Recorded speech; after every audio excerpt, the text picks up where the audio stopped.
Is that deployment something that for you personally that you still think of every day or most days or often? Yes. Yeah. Yeah. Is there any looking back on it? I mean, because it's been a bit now that you've had some time to reflect and seeing the progression of what took place in Iraq with, subsequent administrations and pullouts and ISIS and do you ever look back on it and have any regrets of any decisions you made, how you handled anything? And B, how do you kind of reconcile the way that it was taken over by ISIS and kind of how we exited there? So, yeah, what do I regret? Didn't bring all my guys home. Like, what do I regret? I did not bring home all my guys. That's, of course, I would do anything to be able to change that. Can't change it. Not only can you not change it, and this was, a conversation that I had with Leif after Mark got killed, is we don't have a crystal ball. You don't know on any single time that you left the wire, you could lose 4 guys. You could lose 4 guys 80 meters outside the wire. And by the way, if you stay inside the wire, you can lose guys because we got hit inside the wire. We had a mortar hit just outside of a birthing tent. Could have killed 4 guys easily. Could have killed 6 guys. We can't control everything. We mitigate what risk we can. The only way to not lose anybody would be to not go on deployment. And there's also, I don't know how much of this is for me is superstition or what, but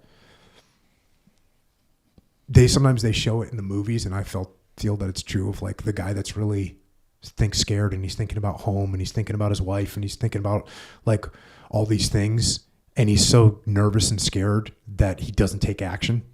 Like I think that can happen, and I think it can happen with units as well. Like if you're not being proactive and taking the fight to the enemy's going to take the fight to you. So when I look back at it, I am, like I said, I would do anything to bring my guys back, of course. But would I choose to not do our duty as military fighting men and as frogmen? No, I would not make that decision. I would choose to do what frogmen do. That's what I would choose. Yeah. That's what I chose, and it's what I would choose again. And I can tell you right now, Mikey would choose that, Mark would choose that, and Ryan would choose that without question. All of them. Yeah. Now, as seeing the ISIS flag fly over Ramadi in 2014 was terrible. It was, it sickened my heart to watch that. When we got reports that hundreds of families were executed, families that had relationships with coalition forces. And actually, the number I heard was over 500 families of people that had relationships with coalition forces were executed, whole families. It was unbelievable that our leadership could be that reckless to allow this to happen. And it once again began to indicate that we do not learn lessons from the past, because that's exactly what happened. We decided politically we should pull out of Iraq. We left Iraq when there was still the embers of insurgency there burning. And when we left, they turned into a blaze. Everyone on the ground knew that. Just like you hear about Afghanistan. Everyone on the ground in Afghanistan knew that if we left the Taliban was going to clean house. And everybody knew that in Iraq, if you pull out right now, there's going to be, we didn't call it ISIS yet, but it was coming. We knew that the insurgents were going to reformulate and they were going to attack. And that's exactly what happened. It's blatant for every freaking Lance Corporal knew that was in Iraq or Afghanistan. And yet our leadership for some reason could not figure that out or didn't foresee that. So disgraceful. It's disgraceful. And I know that in Ramadi, like, we helped those people so much. They did not want these insurgents. They did not want to have their families abused, raped, murdered, and tortured. They did not want that. They wanted peace. They wanted prosperity. They wanted to,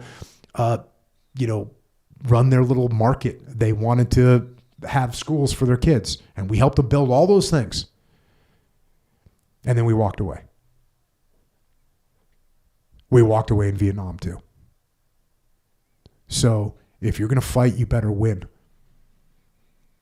When I look at, a lot of times people will say, if you're skeptical or critical, rather, I guess is the better term, of the pullout in Afghanistan or Iraq or Vietnam, a common question I've seen in comments or messages is, when has there been a pullout that was correct? And to me, World War II is about as textbook of this is how it needs to be done from start to finish.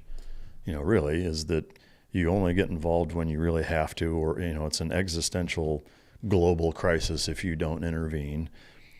You send everybody over there until the fucking job is done, and it's the whole country's behind it. You do whatever it takes. You take the gloves off to whatever degree is necessary to finish, and then you fucking stay there until you don't need to stay there. Like, it's that simple. Like, it is indeed. Why did we know that then and then have fucked it up ever since? Like, I don't know. I don't have an answer for that. Like, why has our government gone backwards? Yeah, it's arrogance. It just comes down to arrogance. What we talked about earlier with ego, and they look at some country and they go, "Oh, we can do this. Look at them. They don't have the technology we have. They don't have the fighting spirit that we have. They don't have whatever. Name it." And our government leadership will look at it and say, "Yeah, we can do this. We can win this." And okay, they're probably right. We can. But what is the sacrifice you're willing to make? And if you're not willing to make the sacrifice, you think you're going to have it's like getting in a bar fight, man. Get in a bar fight. You walk up to some guy, he's 140 pounds, and you're like, "Oh, you're not going to probably kick this guy's ass." Yeah, you probably can. Probably can. That's cool. And then he sticks you, right? Then he pulls out a knife and stabs you. Or then his buddies jump on you. Like, you can definitely kick this guy's ass. He's 140 pounds, doesn't train. Or even just something as simple as he bites your face. And now you got hepatitis. And now you die. So, I tell you, you probably heard me say this stuff, like, don't get a bar fight. It's not worth it. There's too many things that can go wrong. Yeah. You can't predict them. If you show up 140 pounds, you never trained before, and you come into my jiu-jitsu academy and you challenge me to a fight, and I inspect to make sure you don't have any weapons with you, I'm going to win that fight. Actually, I'm probably going to win that fight 99.999% of times if you haven't trained before and you weigh 140 pounds. If you're in the street, you're in a bar, and you're 140 pounds, there's so many unknowns I can't even begin to calculate. Now multiply that times infinity, and that's what war is. Yeah. So we're arrogant. Just like the arrogant freaking tough guy that walks into the bar, sees a little guy and says, "I'm going to kick this guy's ass." And then he gets his freaking femoral artery cut open and bleeds out in a minute and a half. That's what happens. Do you see a parallel between where America is at currently and the fall of the Roman Empire in its last decades? I hope not. Yeah. There seems to be a lot of parallels. Yeah, there are. There are parallels, that's for sure. Yeah. From a hindsight standpoint, maybe it's not even productive to think, but I do think it warrants thought and discussion to ideally prevent further mistakes. which is probably indicative of where you understand my leanings towards it. But Iraq as an exercise, as a part of our history, looking back on it now, do you think that it was a mistake to do it? I think it's hard to answer that question without being able to understand what kind of outcome we could have had. So I think we could have had a very positive outcome. And we didn't. And so when you don't have a positive outcome, obviously, it's not worth executing. If we could have had a positive outcome, a truly positive outcome, it seems like it would have been well worthwhile to have a flourishing country in the Middle East with massive oil supplies and a strategic center of that region, and to have bases in that region and to have coalition forces and be allied with the people there. Like, you could have had an incredible world stabilizing situation. Now, unfortunately, that we never heard that goal from the beginning, right? Yeah. No one said that goal from the beginning. Yeah. If we'd have gone and that been a goal, we'd still be there. We'd probably have thousands and thousands of probably divisions of squared away Iraqi troops. You'd have, we could have done something really positive over there. Do you think that the prospect of Iran continually fucking with that as a state that's aligned with the United States would have been a problem that would have negated our capacity to accomplish that? Nope. No. So I guess that's the one kind of big question mark or doubt that I have looking back on it, is that if you look at, had we never even gotten involved, was Saddam a prick? Absolutely. Mm-hmm. Was he brutal? Of course he was. Did he use chemical weapons on his own people? He did. Was he a threat to us existentially? That I'm not sure of. And so when I look at it as obviously, of course it's easy to sit here and say, with the way things panned out in Iraq compared to having never gone, and now Iran is so busy fucking with Iraq back and forth that they're not even the problem that they've become in the world stage in the last 15 years. It's easy to say that.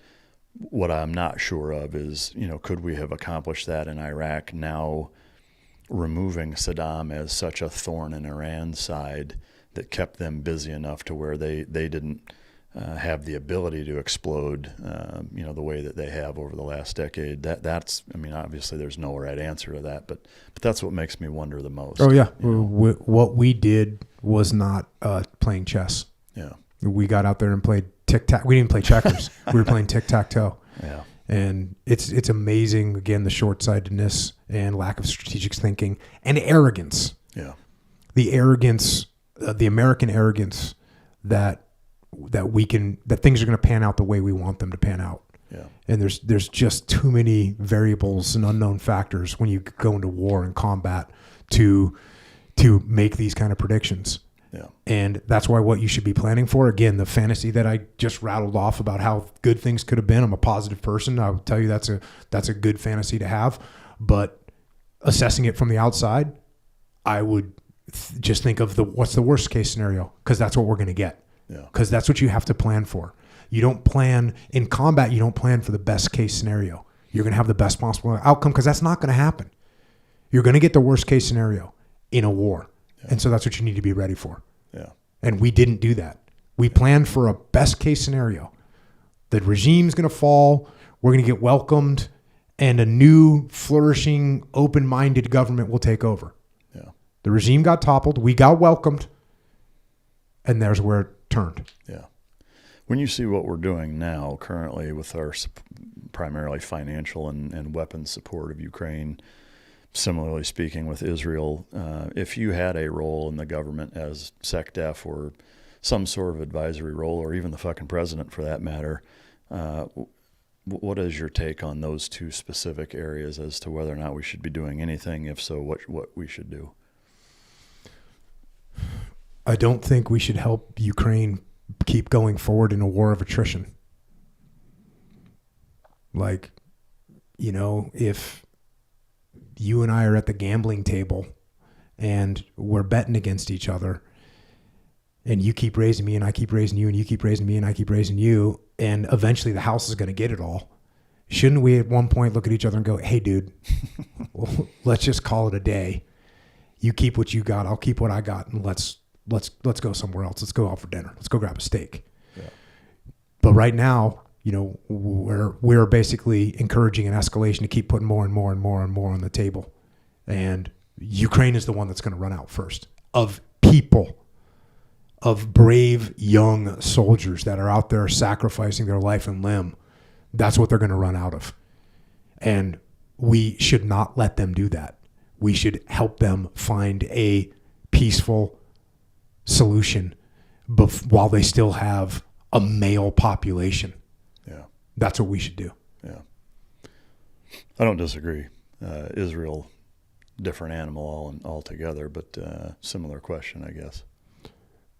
Well, Israel is at war and is going to be at war and is going to be in a defensive mode for the next, 1,000 years? That's where they're going to be. So I think we can help them do that. I think we have helped them do that. But they're going to be paranoid and defensive for the next 1,000 years. And that's their existence.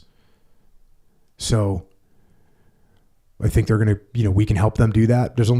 But saying we'll help them do that is like me saying I'll help you do pull-ups, right?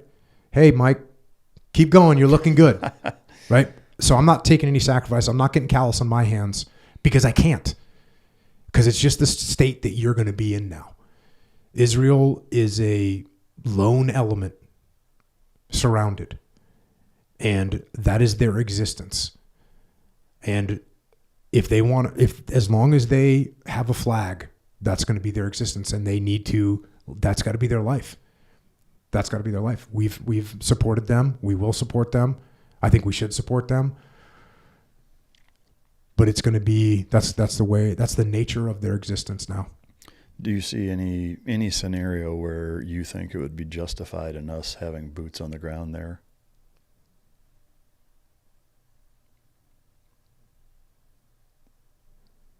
It's difficult for me to identify a situation or conjure a situation in my mind where we would go and put Americans' lives at risk for another country, Israel or any other country. Moving forward.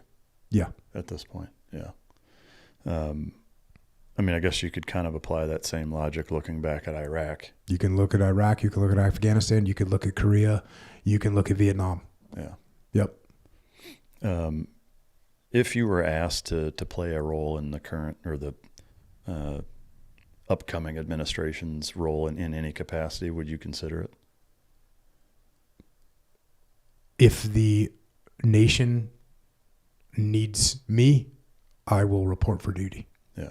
Is it something that, I guess politically, whether it's an actual role like that or an actual position politically, is that something that you have any desire to do? I do not pursue those roles. Yeah. Just if you were asked, you'd do it. But if the call came, I would answer the call. Yeah. But I'm not at this juncture in my life actively pursuing any type of role in the government. Yeah. So just to be clear, if Trump called you and said, "Hey, I want you to be the Secretary of Defense," you'd say, "All right." Yes, I would. Yeah, that's cool. But I think Pete's going to do a fine job. Yeah. I don't envy the position. That's for sure. That's a tough role to be in for sure. So you come back from the deployment in Iraq, and you ultimately end up going to TRADET. For the rest of your career, can you give us the kind of chronological timeline of how that shook out? Yeah, I came back in, like I said, October of 2006. I did, the turnover stuff, and basically by early 2007, I was over at TRADET, and I did that job for the next 2.5, almost 3 years. Yeah, run in platoons, put them through training. It was awesome. Yeah. And it was it was the lessons that we had just learned, and we ran freaking outstanding training. And it was one of those things where, when I came back, the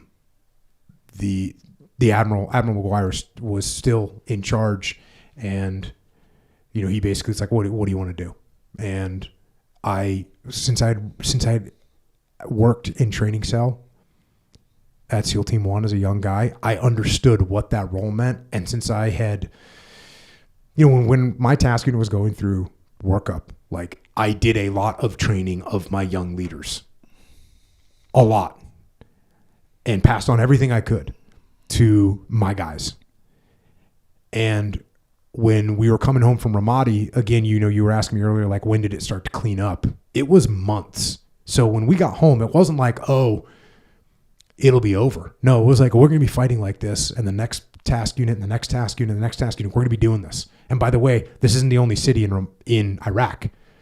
There's another dozen cities that are going to have to do this in. So I thought to myself, I need to make sure I pass on these lessons to the guys that are going to do this next. And so the Admiral said, what do you want to do? And I said, sir, I want to run the West Coast training. He's like, roger that. And he put me in that role, and that's what I did. I got deep selected for lieutenant commander, which was very awesome, and screened for XO, which was awesome. First look, so I was on a very good trajectory. And meanwhile, I had this woman and these kids at my house who barely knew who I was. Yeah. And so my family really started to weigh on me in the fact that I had disregarded my family. I've told you in this podcast that I love the teams like 50 times thus far, and I hadn't mentioned my family yet. That was the way my life was at the time. How old were your kids at that point? My first kid was born in 1999, okay. So 9, okay, 10, and then down to, my son, who is the youngest at the time, I ended up having one more, was 6, something like that. 5, actually, 5 or 6, 7, yeah. And then the other thing that played into it was now as time started to go by, it did seem like the war was winding down. So now fast forward a year, the war is kind of winding down, and I start looking at what does my next, 10 years look like. And what it looked like was a lot of staff positions and a lot of deployments doing staff positions and staff positions. And I just looked at my family, looked at the future.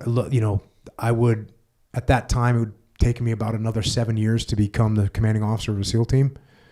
I was on an awesome track. I appreciated it, but I decided I was going to retire. Yeah. And I went and told the Commodore, who is a friend of mine, and then I went and told the Admiral, and that was people always ask what's the hardest decision. That was the hardest decision. Hardest decision I've made was deciding to leave the boys. Yeah. Did they try to talk you out of it at all? Yeah. Yeah. I mean, how do they do that? Like, is it? What do you want to do? Is it subtle or is it very? It's not subtle. Not subtle. It was very, very humbling and very. I was very appreciative. And it's nice. I mean, it's great offers and jobs and stuff like that. Yeah. But it still is a long time and a lot of time. Yeah. That was gonna be. Yeah. At any point during your operational career, did the thought of screening for Dev Group ever cross your mind? And yeah, so I tried to screen in my first platoon. Of course you did. And my Master Chief said no, and tried to screen again, and in my second platoon, and the same master chief, said, you can't screen until you get done with your second platoon. Got done with my third platoon, and that's when I actually was like, okay, I think I had, like I said, I had 2 shots at the officer package before the time limit was up, or I could screen. And so I decided to try the officer thing. Yeah. And, so that was that.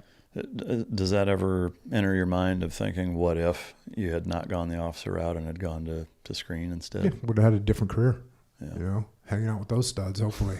Yeah. Obviously, a ton of friends went over there and had awesome careers, the best guys in the world. So the impact that it had on your family at that point, when you had been so headfirst into the community, and now you had a 10-year-old and an entire family, even younger than that. How was your relationship with them at that point? I mean, were you, was it at least positive? Yep. Was there any tumultuous component to it, or? Nope. Pretty all good, just went on my first deployment to Iraq, and my son couldn't crawl. And when I got home, he could walk. Went on my second deployment to Iraq. When I got home, he was swimming around in the Navy pool, and I didn't have anything to do with it. Wow. So I didn't see him crawl, didn't see him walk.